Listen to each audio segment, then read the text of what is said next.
Last year we expanded our approach to social services. We had provided services to those who were in crisis only and need, which is still extremely important. It's a social safety net that we want to continue to provide. But what we wanted to do, and at the direction of the mayor, was we wanted to invest upstream. We wanted to invest in our youth. And so to ensure that, we needed some sort of connection with those students, and that was through the Renton Health Hub and working with HealthCommons. The Student Health Hub is a strategy that seeks to remove barriers that our students and families often encounter when they're seeking out behavioral and mental health support.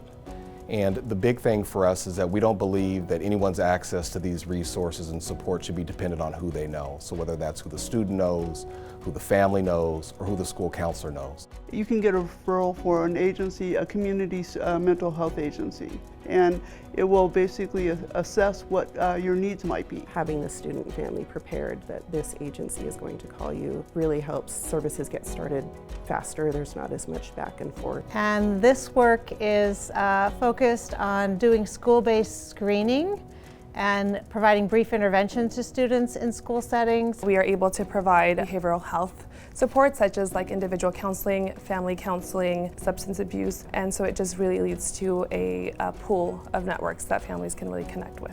My involvement with the Student Hub was created by this kind of synergy between public health and the Research Institute, as well as the City of Renton. Student mental health issues is actually the #1 predictor of school dropout.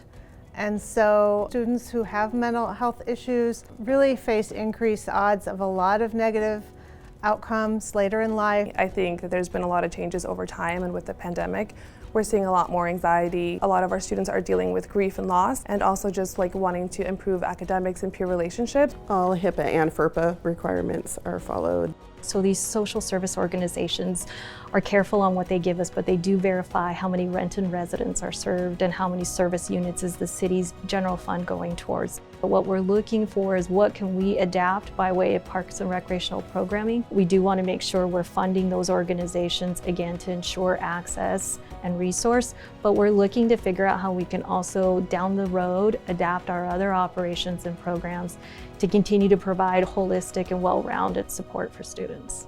It could be cultural needs, it could be language needs. Wherever the student and their family are at, we want to meet them there and help them to get the supports that they deserve, quite frankly.